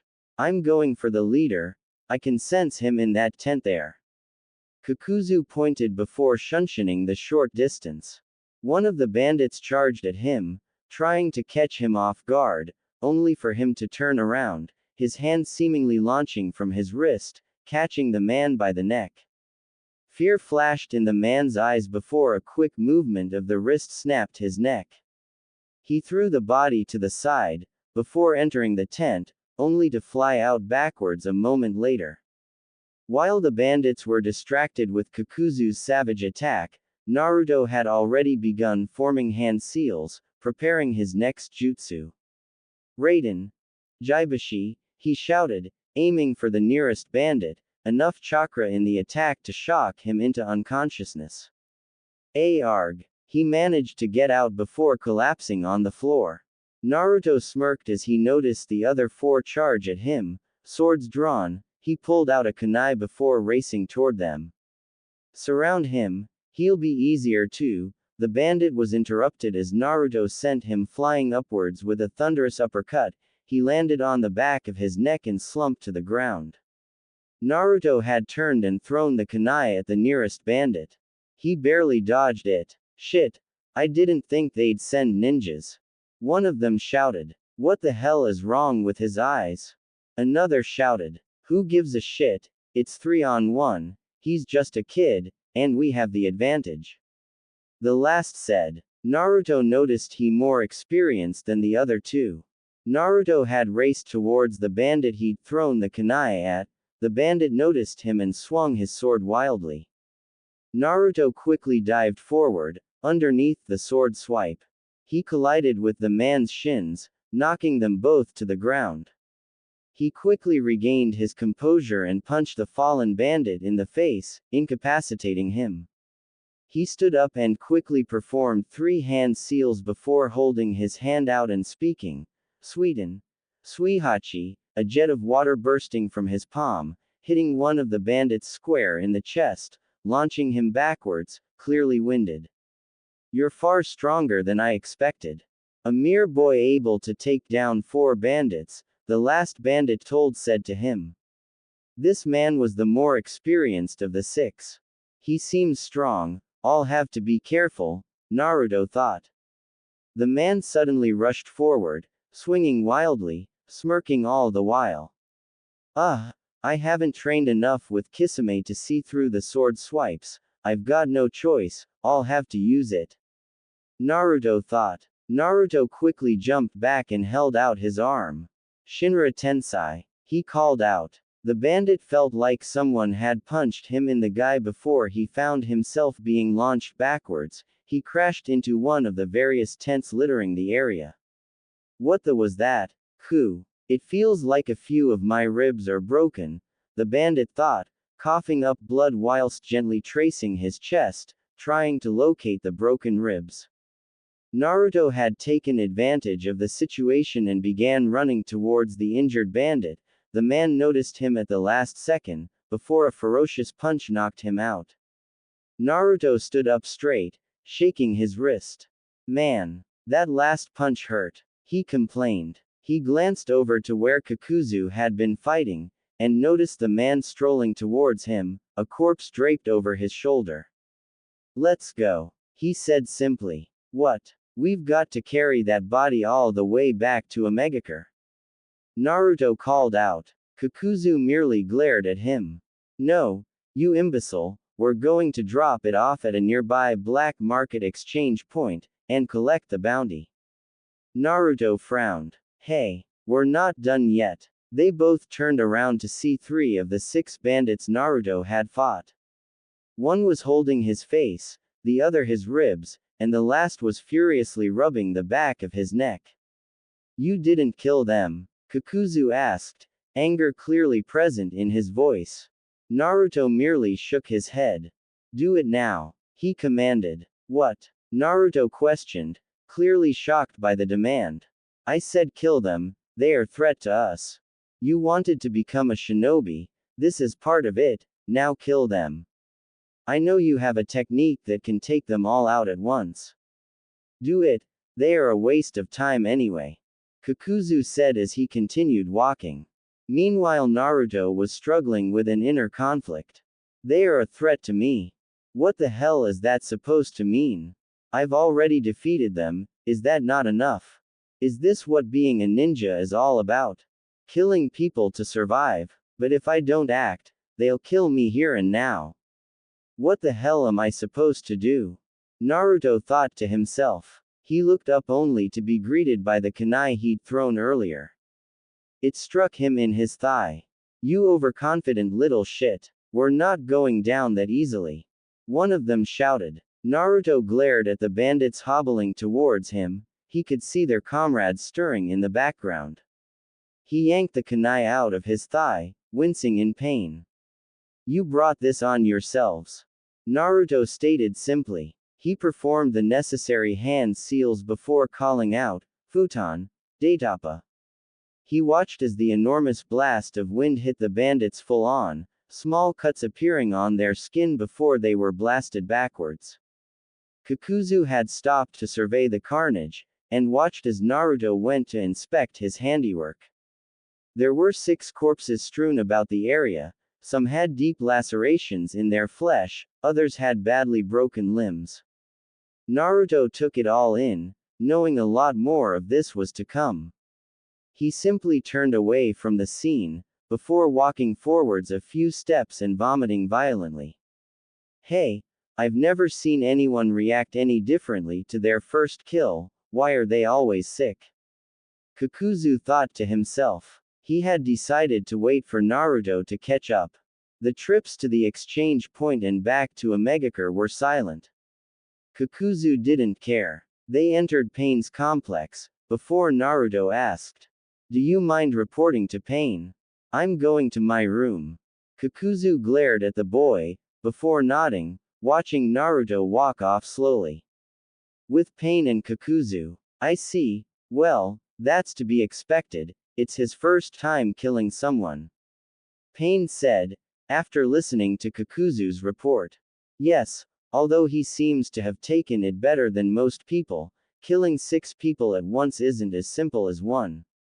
Kakuzu added. It would have crushed any other person his age. Pain merely nodded, before turning to face him. Have you counted the money?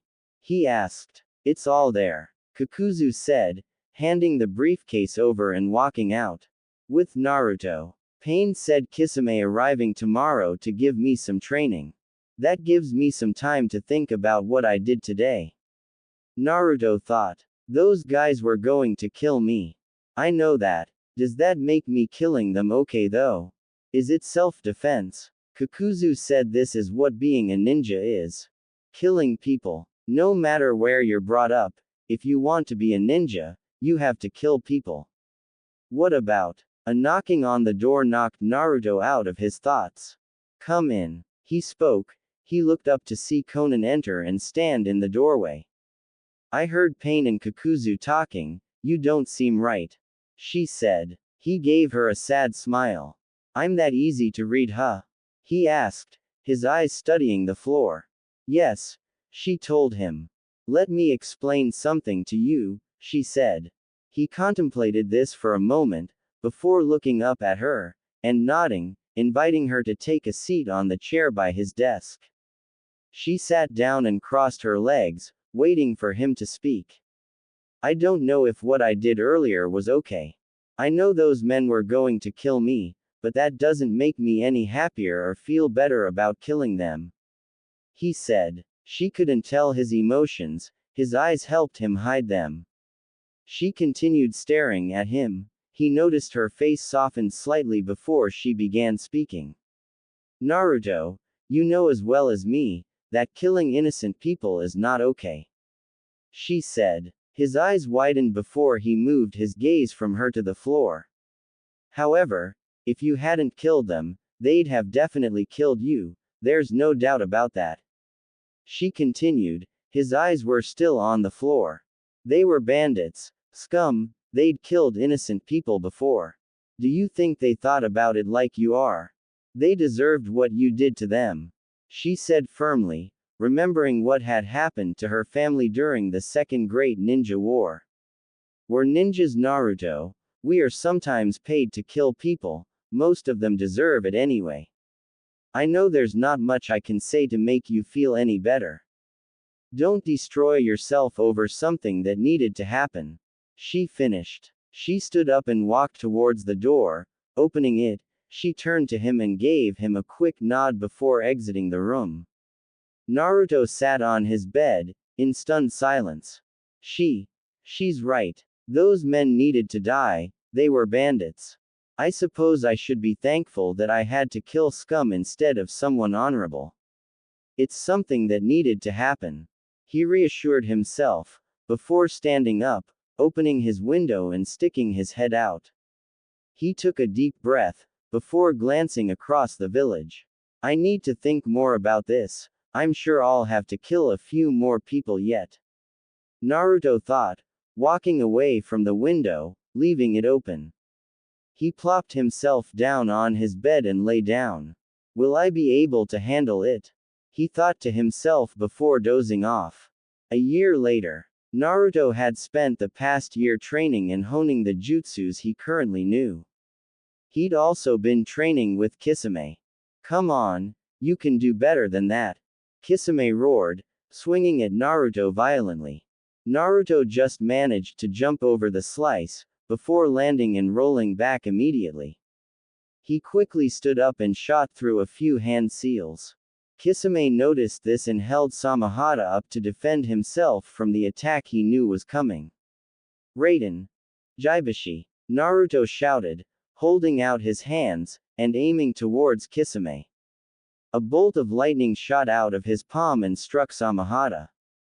Kisame merely looked at Naruto before swinging his sword around a few times, as if to get rid of any excess electricity coursing through it.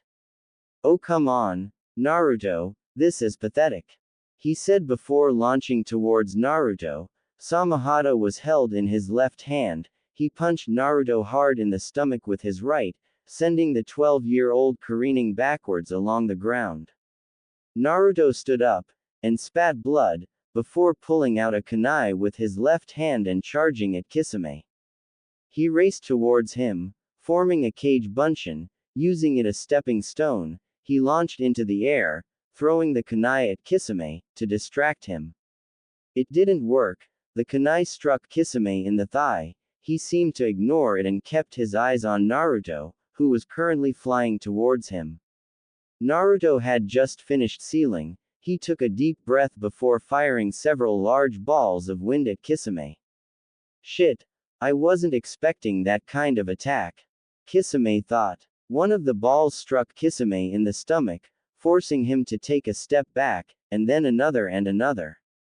Naruto didn't let this advantage go to waste. He quickly began sealing and called out, Kaden, Hosenka no Jutsu.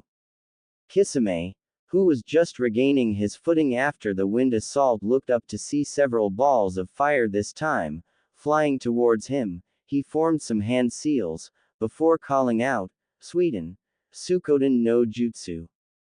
Naruto, who was using the small fireballs as cover so he could move closer to Kisame without giving away his presence, was not expecting this jutsu. As soon as the water shark struck his fireballs, he dived through the steam with his arm held out in front of him and called out, Shinra Tensai. The full force of a medium-power Shinra Tensai struck Kisame dead on, launching him backwards, causing him to slam into the wall of the training ground. Naruto rolled forward, and backed away from the wall immediately, expecting some kind of attack to fly through the dust that'd been kicked up. When nothing happened, he relaxed, only to hear, You fool, and a shout of, Suiden, Sukoden no Jutsu. He turned around to see a large shark made of water flying at him. It struck him dead on, launching him backwards. He lay on the ground before coughing a bit and cursing, shit. He stood up and looked up to see Kisame, smirking and strolling towards him with Samahata resting on his shoulder. Not bad, kid, he said, before sitting on a small rock that was placed in the training ground.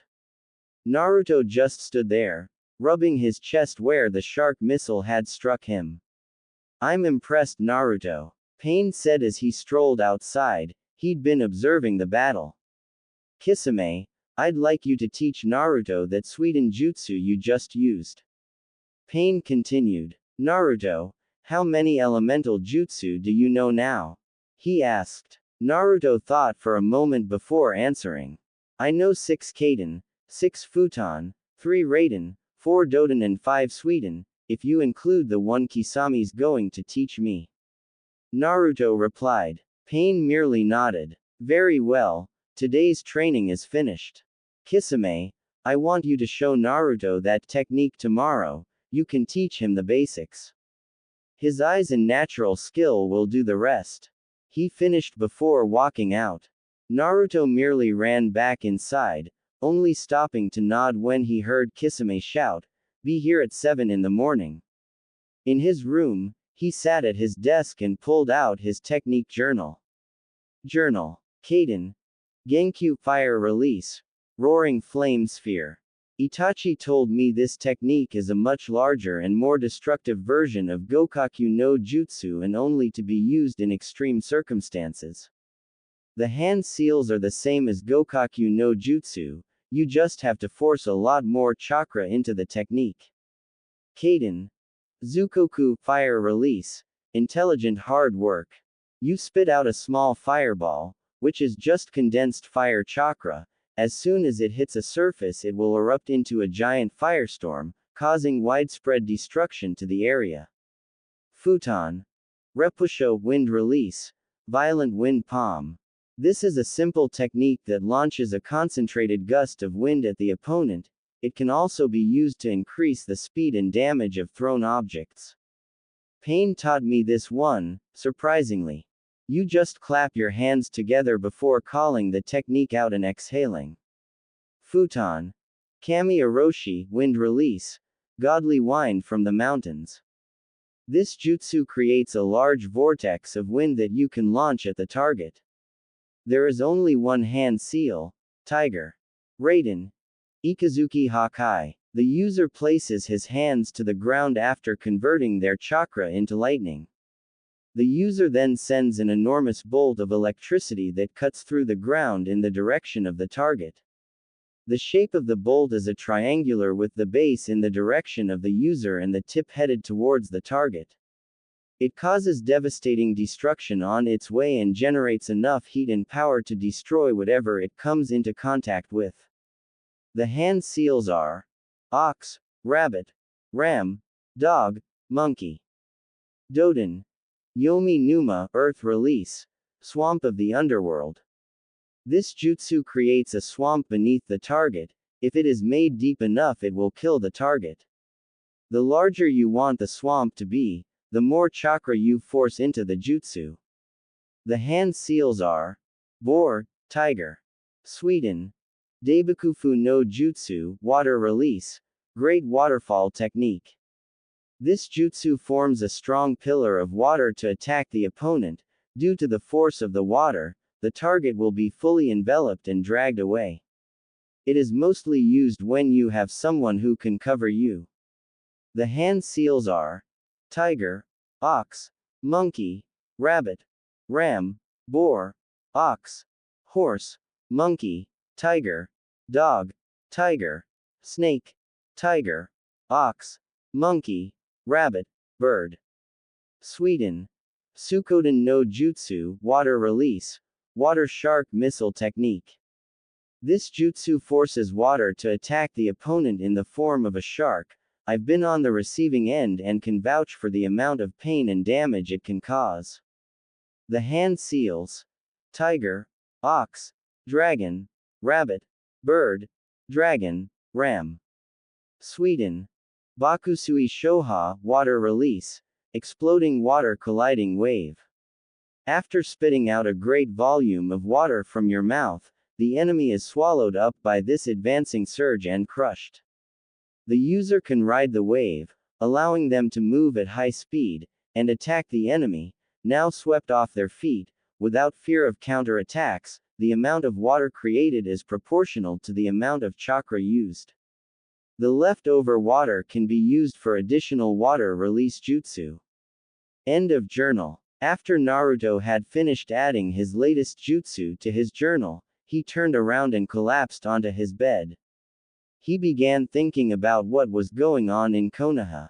Hey, I wonder if they've given up the search yet. Jiraiya is probably still looking. I guess Ji-san would be as well, but the council have probably told everyone I'm dead. There's something else to celebrate on the 10th, I guess. But one day show them what they missed out on. Naruto thought to himself, a grin plastered on his face. The next morning, Naruto awoke at 6 in the morning. He glanced out of his window and noticed villagers already stirring. He liked the way they treated him. He smiled to himself, before stepping into the bathroom to get ready for the day's training. He went down into one of the various kitchens in the complex, only to find Itachi there, sitting at the table. Naruto. Itachi acknowledged. How is your training coming along? He asked. Naruto merely nodded. I think it's coming along well. Kisami's going to teach me another jutsu today, and I've been experimenting with my eyes. Pain told me that although I can see normally, if I focus a little bit of chakra to my eyes, I can see chakra. I must have done it subconsciously when you asked me that first time, with the barrier. He finished. Itachi merely nodded. I thought so. Even though it's constantly active, you can see through your eyes normally. It's not like the Byakugan or Sharingan, which can be turned off at will, but when they are activated, they change your vision entirely. Quite handy really. I'm sure they must drain chakra, but considering you have so much, I presume it hardly scratches the surface. Considering it's always active, you have to abandon subtlety or stealth since it's easily recognizable. But the ability to master all 6 chakra elements and the various other techniques that come with it makes it seem like that disadvantage doesn't even exist. Itachi finished. Pain mentioned the Sharingan once when he was teaching me Shinra Tensei. He said it wouldn't be able to copy it. What did he mean? Naruto asked him. Ah, Leader Sama is right, that kind of jutsu is restricted to those who wield the Rinnegan. I'm sure there are more jutsus like it, I couldn't copy any of them. I have no idea how they work, I presume it's something like a Kekkei Genkei. An extremely complicated one though. Itachi answered. Kekkei Genkei. I read about them in one of the scrolls in the library, it's something that's restricted to a certain clan or person, right? Naruto asked. Yes, most Kekkei Genkei are actually 2 elemental natures mixed together. I only know of 2 of those, which are Mokuden Jutsu and Hyoten Jutsu. There's also Dujutsu, such as Rinnegan, Sharingan and Byakugan. Itachi told him. There's so much I don't know, damn it. Naruto berated himself mentally. He glanced at the clock on wall. Shit. I'm supposed to meet Kisame at 7, can we talk later or are you going somewhere? He asked Itachi. I'll be here for the rest of the day. I'm sure the jutsu training won't take too long, I have something I want to talk to you about anyway. Itachi said. Naruto nodded, before grabbing an apple and sprinting out the door. Naruto reached the training ground at 7:05, only to find that Kisame was nowhere to seen. He strolled up to the rock that Kisame was sitting on yesterday, only for the ground to break apart. Kisame burst out and grasped Naruto by his collar, easily lifting him off the ground. Where were you? He asked simply. I was talking to Itachi. Naruto struggled to get out. Huh, I see. Kisame said. Finally dropping Naruto, the boy landed on his feet and jumped back, dusting himself off. What the hell was that for? Naruto shouted. You were late, I needed to discipline you. Kisame answered, a smirk playing on his lips. Alright, I'll explain the jutsu to you. Kisame said. Naruto merely nodded before he continued. After you've formed the hand seals, if you've honed the Suiten element to an extremely high level, you'll be able to just form the shark and launch it at the target. If not, it'll be like Daibakufu no Jutsu and Suiryuden no Jutsu, which means there has to be a reasonable amount of water nearby. Now, the hand seals are tiger, ox, dragon, rabbit, bird, dragon, ram. Before that though, come over here and Shinra Tensei this part of the ground for me. He said, pointing to a part of the ground. Naruto just shrugged before strolling over and blasting a small crater into the ground. Kisame smirked before forming a few hand seals and spewing out enough water to fill the crater. Right, after you've formed the hand seals, just call out the name and the jutsu will attack whatever you're looking at. Once it's launched, however, you can't control it.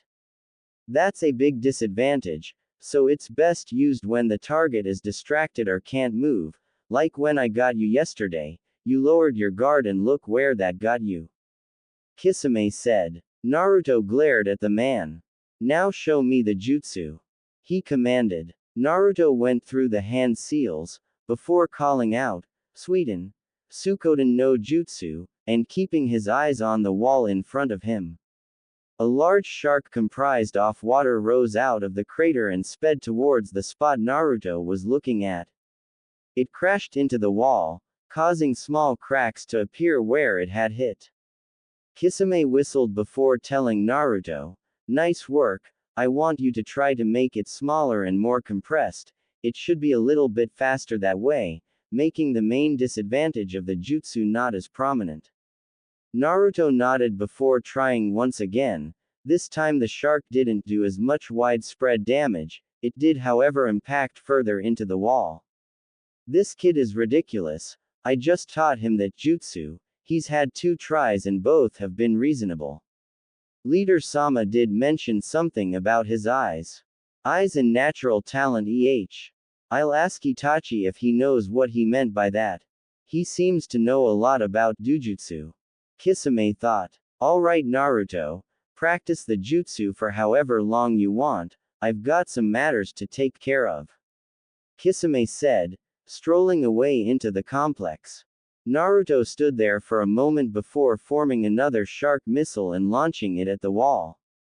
With Kisame. Kisame entered the main foyer of the complex, only to notice Itachi sitting in a corner, studying some kind of scroll.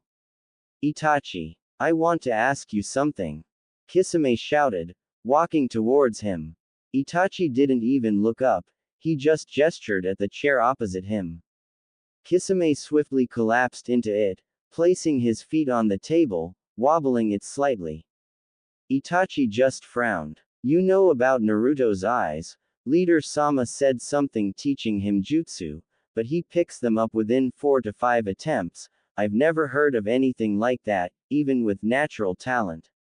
Kisame questioned. It's another power of his eyes, because he has the ability to master all 6 elements, it's rather easy for him to learn jutsu as I'm sure you can imagine.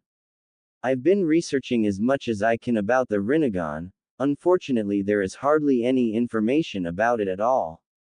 Itachi replied. So he can learn almost any jutsu in existence simply because of his eyes? Kisame said, a hint of awe could be heard in his voice. Yes, along with the Rinnegan and his natural skill at ninjutsu, he'll be one of the strongest ninjas in existence. He's got to live up to his legacy. Itachi finished. What legacy? Kisame asked. He's the son of the Yondaime Hokage, Namikaze Minato. Itachi said simply. Wah. Kisame said, shocked. But he sealed the Kyuubi inside him. Yes, although I don't remember the details, he couldn't exactly ask someone for their baby so he could theoretically ruin its life. Itachi replied, not even batting an eyelid at the sensitive material he'd just revealed. How do you know all this? Kisame questioned, still skeptical over Itachi's claim. You don't think I just wasted my time when I became an Anbu captain, do you? There were some complex seals and traps protecting that kind of material, I just managed a glimpse before I nearly lost my arm. Itachi told him. Besides, if you've ever seen a picture of the Yondaime, then you look at Naruto, you can see resemblance. He finished. Kisame made a mental note to find a picture of the Yondaime and study it thoroughly. Alright, I'd best go and check on Naruto. Kisame said, before standing up and strolling outside. He entered the training ground he and Naruto had been and found the boy in the process of forming another missile. He watched from afar as the missile rose out of the water in the crater, a lot longer and streamlined than the ones he'd seen him create before. It flew at the wall and dug into it, before dispersing. Kisame looked on, impressed. Oi, Naruto, he shouted at the boy, walking towards him. Why are they so much longer? That won't do enough damage. He said to the boy. I know that, but they travel faster and don't immediately disperse when they hit something. They won't do as much damage, but you can aim for more precise spots with it. Naruto explained. So he took the jutsu and adapted it. I don't really like them like this, but I'll admit it's clever of him to have figured out how to make them faster. Kisame thought. Alright Naruto, I want you to show me Suiryuden no Jutsu, aim it at the ground, not the wall, it doesn't look very stable at the moment. He joked. Naruto just nodded before closing his eyes and taking a deep breath. His eyes quickly opened and he ran through the 44 hand seals required for the jutsu. Kisame stood there, smirking. Suiryuden no Jutsu, Naruto shouted. 4 prongs of water shot up from the crater, the rest of the water snaked up through the prongs and formed what looked like a dragon, its eyes glowing a sinister yellow. Naruto kept his eyes focused on the ground. The dragon followed his line of sight and crashed directly into the spot he'd been looking at, causing a small crater to form. Very good. Training's over for today. I just wanted to see if you'd kept on practicing the other jutsu I'd taught you. Kisame told him. Naruto just grinned at him and nodded. Kisame seemed satisfied by this and strolled back indoors. Naruto decided to stay outside and practice his Doden jutsus a bit more, feeling like he hadn't invested enough time in them. 2 hours later, Naruto stepped into the complex, noticing Itachi sitting in the corner, poring over some scrolls. Naruto also noticed a small pile of them placed behind him as well. He walked over to him. Itachi. Itachi turned around to see Naruto walking towards him, arms crossed behind his head. Naruto, I want to ask you something. Sit down, he said. Naruto complied and sat down opposite him. I've been researching your dujutsu. So far I've found nothing that we don't already know. Raikudo Senin, all 6 chakra elements.